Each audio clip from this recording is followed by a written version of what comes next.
Dans l'épisode 35, on accueillait les parents de Juliette à Antalya pour une semaine de vacances. Et avec eux, on avait découvert des lieux super cool comme Termessos ou Pamukkale. Après leur départ, il nous restait à peu près un mois pour obtenir les camettes, qu'on a réussi à avoir. Je t'ai d'ailleurs fait une vidéo, l'épisode 36, qui parle de ce sujet. Alors je commence cette vidéo par te faire un petit point parce que ces derniers temps ont été assez spéciaux pour nous. T'as pu le voir dans la dernière vidéo, on faisait la procédure de l'ICAMET, le permis de résidence, pour pouvoir rester jusqu'à un an de plus en Turquie.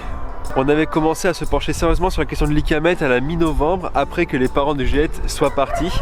Et à partir de ce moment-là, on s'est occupé à rencontrer pas mal de gens, à faire un peu le tour de nos contacts pour voir s'il y avait des gens qui pouvaient se porter garant pour nous. Et pour ça, on a eu beaucoup d'aide sur Instagram, mais aussi avec le site Workaway. Mais au final, c'est au détour d'un spot qu'on a rencontré Hayati et Phyllis et qu'à partir de ce moment-là, tout s'est accéléré. Bon, je t'épargne un petit peu tous les détails, hein. Si tu veux savoir plus en détail, il y a l'épisode 36. Mais en gros, après avoir rencontré Hayati et Phyllis, on a dû retourner à Izmir pour aller en agence remplir tous les papiers pour les camettes, qui a ensuite découlé sur le rendez-vous avec le gouvernement. Enfin, avec l'immigration plutôt. Et ça, c'était début décembre. Donc à partir du moment où on a rejoint Izmir, on était un petit peu dans un entre-deux. On était dans un entre-deux parce qu'on n'avait pas trop envie de faire d'exploration en fait.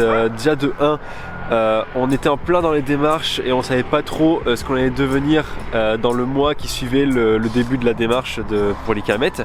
Et de 2, on était déjà venu dans cette région. Donc on avait un petit peu découvert ce qu'on avait envie de découvrir dans le coin.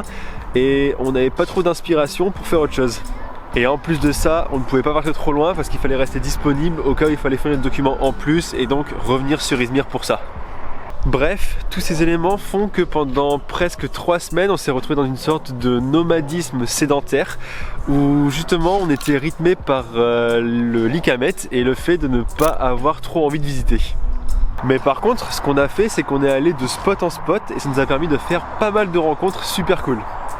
On a fait une soirée avec des Turcs. On a aussi passé du temps avec Hayati et Phyllis, nos garants.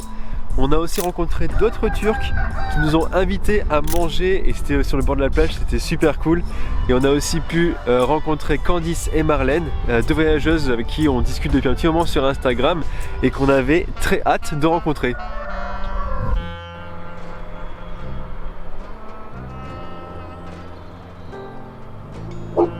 Il y a 2 jours, on a rencontré Candice et Marlène, 2 voyageuses qu'on a rencontrées grâce à Instagram et qui voyagent avec Georges, leur Hummer B564, le même que le nôtre.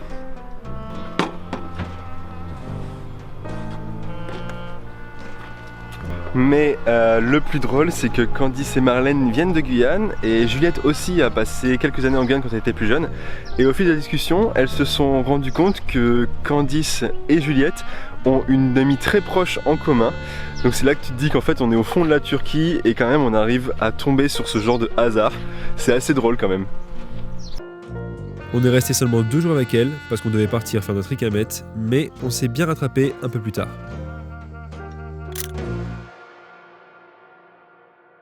Bref, tout ça pour dire que depuis la mi-décembre, ça y est, on a l'ICAMET, on est enfin résident turc, donc on quitte tranquillement ce confort du nomadisme sédentaire. Et du coup, pour remettre le pied à l'étrier, nous voici au site antique de Didim, avec le temple d'Apollon.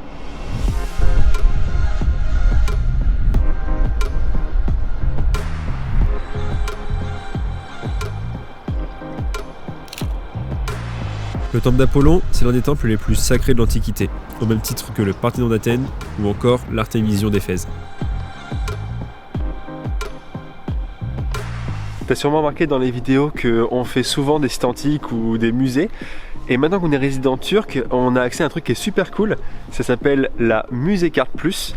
Et on la paye 60 lire turques et on a accès à plus de 300 sites archéologiques et musées gratuitement. Donc c'est super cool, surtout quand tu vois que certains sites coûtent 200 lire turques, voire plus, comme le palais de Topkapı par exemple. C'est super intéressant de pouvoir payer seulement 60 et d'avoir accès à tous ces sites gratuitement. C'est trop cool!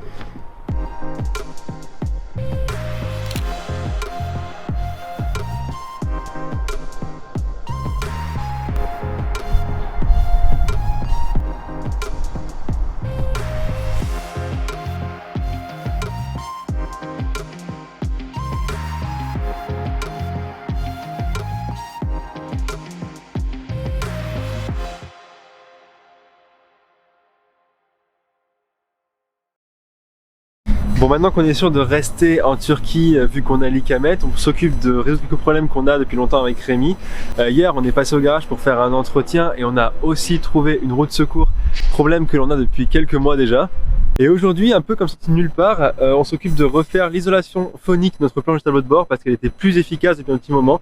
Les vis avaient sauté et on avait le bruit du moteur qui venait directement sur nous. Et pour ça, on a aidé Dayati, notre garant, qui, en plus de nous aider pour l'Ikamet, se propose aussi pour nous aider pour résoudre ce problème-là. Donc c'est super cool, merci à lui. Et je pense qu'on est parti pour une journée de bricolage. Clairement, Hayati nous a encore été d'une grande aide. Et notamment parce qu'il m'a motivé à faire ces modifications moi-même, ce que j'avais prévu de faire par quelqu'un d'autre. On n'était pas tout le temps d'accord, mais on a quand même bien rigolé, et ça a été vraiment rapide en fait. Ah non, c'est moi? Non. Merci. Comment tu veux les poser comme ça? Tu vas le poser? Non, comme ça? Ah merde. C'est pour ça que moi je dis que ça, c'est ça. Oui, oh merde. Ouais, là, faut continuer là. Ah.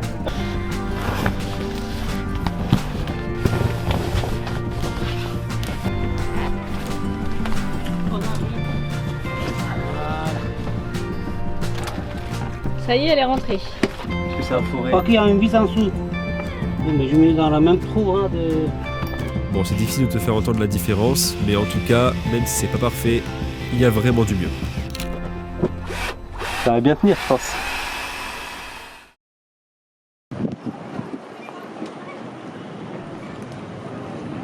On est ici à Bodrum, au petit Saint-Tropez de la mer Égée, qui est bien connu pour son port avec ses bateaux qui ont une forme assez atypique, je t'expliquerai ça un peu plus tard. Mais si on est ici aussi à Bodrum, c'est pour visiter la citadelle de Bodrum, qui paraît assez impressionnante. Donc on va aller voir ça.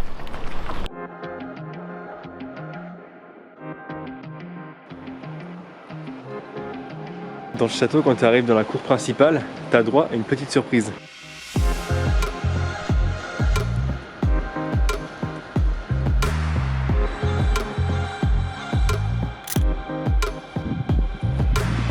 On accède à cette forteresse par 7 portes successives, menant au centre de la citadelle à un jardin en terrasse planté de pins, de lauriers, d'oliviers et de palmiers, parsemé de colonnes de statues antiques, de stèles funéraires et habité par des pans.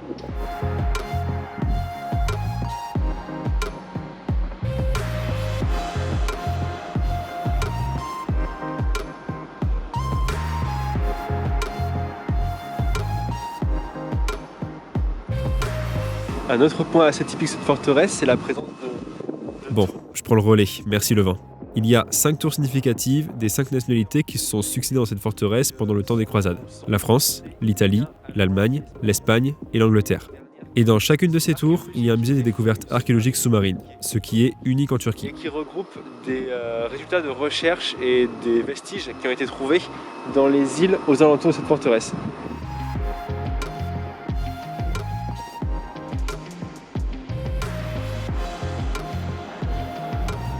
Ça, ce serait trop un kiff de faire de la plongée sur des ruines comme ça.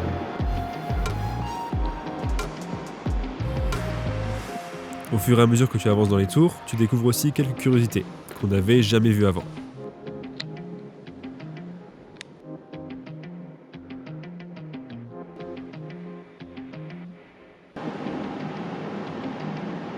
Cette mise en scène, elle est assez cool. Ils ont reproduit un bateau de commerce qui se serait échoué sur des rochers et qui se serait ouvert en deux et qui aurait complètement déversé toute sa cargaison dans l'eau. C'est vraiment chouette.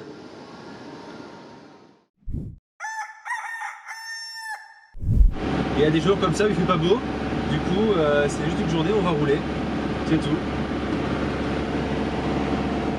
On a eu la surprise de trouver de la neige aussi sur la route. Bon, de la neige c'est vite dit, mais ce petit passage neigeux était juste ce qu'il nous fallait pour nous mettre dans l'esprit de Noël.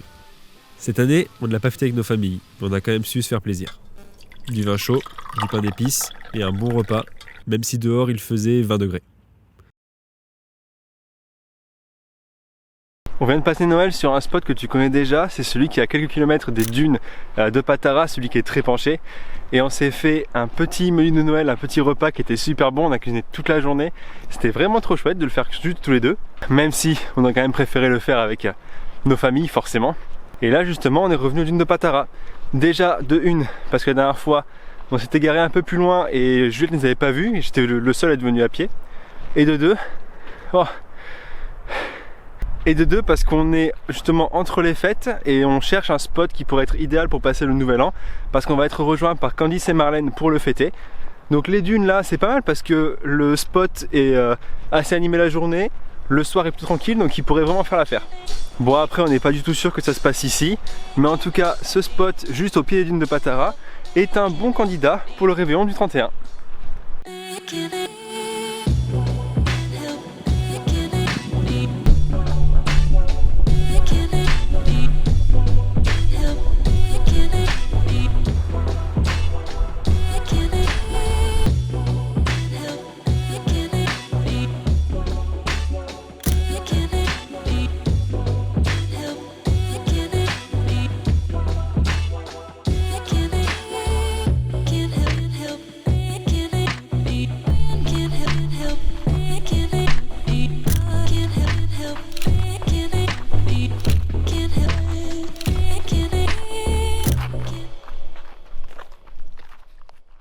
Bon, petite mise à jour pour le spot du nouvel an. On est le 30 décembre et il y a de la pluie qui est annoncée jusqu'au 1er janvier. Et vu comment il pleut et comment c'est inondé sur le parking ici, on a même fait de partir des dunes. Parce que vu que c'est un mélange de sable et de terre, on serait sûrement resté embourbé et le chemin pour y aller est aussi compliqué. Donc on sait pas trop où on va passer le nouvel an encore. Bon ça y est, on a trouvé où on allait passer le nouvel an, ce sera sur ce joli petit spot. Bon, quand je dis on, c'est Candice et Marlène qui ont trouvé ce spot. Et vu le chemin d'accès et la pluie qu'il y avait à notre arrivée, on l'aurait peut-être pas tenté. Mais on a fait confiance en leur expertise. On a passé l'après-midi à préparer le repas du nouvel an, Candice et Marlène de leur côté et nous de l'autre. Là, on s'apprête à aller commencer justement la soirée du Nouvel An, à aller réunir tout ce qu'on a préparé et je pense qu'on va se régaler, on va passer une super soirée. Là, clairement, comme tu peux le voir, on s'est fait un festin. Mais aussi, il y avait beaucoup trop à manger. Donc on en a eu pour les jours d'après. Et on a eu la surprise d'un feu d'artifice d'une maison un peu plus haut alors qu'on était perdu au milieu de nulle part. Un vrai Nouvel An, quoi. Bon, après on est resté plusieurs jours ici et on a fait la rencontre d'un chien trop gentil qu'on a surnommé Patara.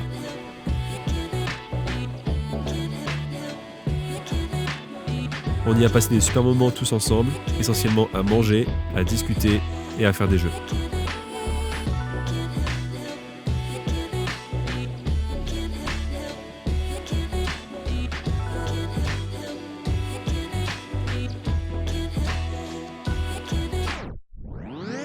Et après 4 jours, on est reparti.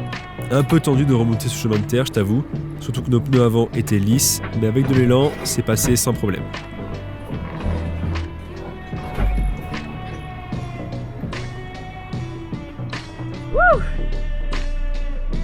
Ouais. La première difficulté est passée. Ouais, avant la seconde maintenant. Tout à fait. Donc quand vous allez vous arrêter, on s'est dit merde, elles sont bloquées. Ah, on s'était dit que c'était Patara qui était passé devant et tout. Il ne restait plus qu'à monter une route en serpentin avec des virages serrés. Là aussi c'est passé, mais on a quand même émis l'hypothèse de changer rapidement de pneus vu qu'ils étaient clairement à leur limite. C'est notre ami ça. Il est trop fort. Et c'est oui oui. Et c'est oui oui. Et c'est oui oui. L'aventure avec Candice et Marlène ne s'arrête pas là, tu le verras dans la prochaine vidéo. Par contre, on est parti de ce spot le cœur déchiré de laisser Patara derrière nous. Sur ce, j'espère que cette vidéo t'a plu. Si c'est le cas, n'hésite pas à me le faire savoir. Et moi, je te donne rendez-vous dans une prochaine vidéo. Gueulet, gueulet.